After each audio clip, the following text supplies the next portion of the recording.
Okay, now this is kind of a mixture of safety and shooting the gun and having some fun with it at the range and so forth.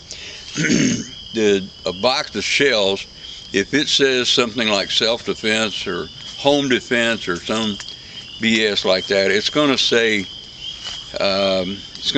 that, and that doesn't necessarily mean it's the hottest thing you ever saw. It just means it'll probably work out fair to middle in your home. Now I'm going to show you some of the. This is really considered junk to a lot of people. These cases here, these silver-looking cases, they're steel. That cannot be reloaded. This is typically out of China or Russia. The Russian being the better ammo. I believe the name on this is Tulum, and they shoot a 55 grain bullet. Now what shoots well in your rifle is really how they have riflings cut into the barrel, and per foot it's how many times that spins that bullet determines what you would call the rifling twist. And so yours will be 1 turn and 9 inches, and that's a pretty good compromising bullet. This is what the Tulum look like. Hopefully I don't get too close. That's a 55 grain, and they call that, civilians would call it hardball.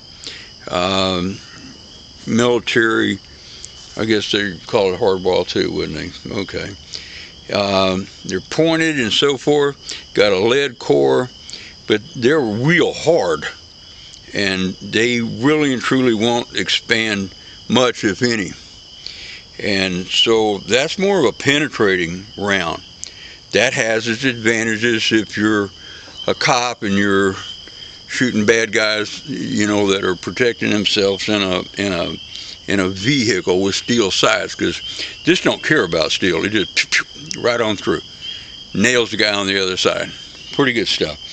This is cheap. This is really cheap. You get this for like 1,000 rounds. By the time you get it in your hand, it costs you about $300. Brass rounds with 55 grain, say hollow points and stuff like that. Much more. If it says home defense, that's going to cost you like $40 a box of 20, about $2 every time you pull the trigger. Whereas, do the math on this, it's much cheaper.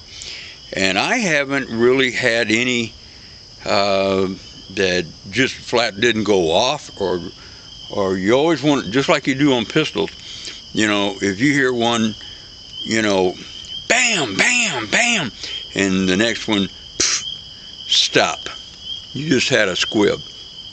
A squib is when, for some reason or another, it failed to get the powder, but the primer went off, and it'll blow it right up into the first part of the barrel.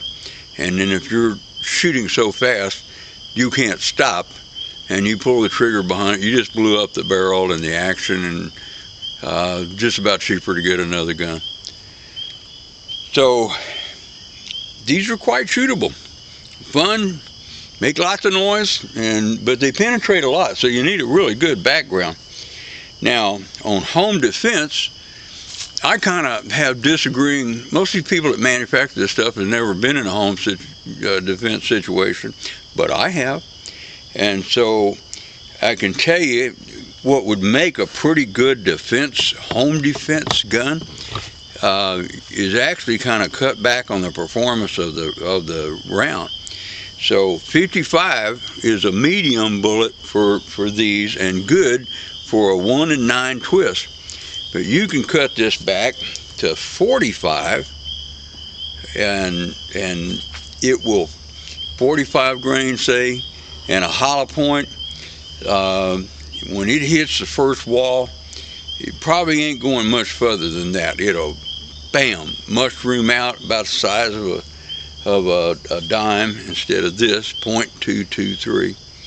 And you have a better chance of it not going through the first wall, the second wall, out the side of the building, and shooting your neighbor in the next complex. So anyway, that's that on the bullets and the home defense thing, Tom.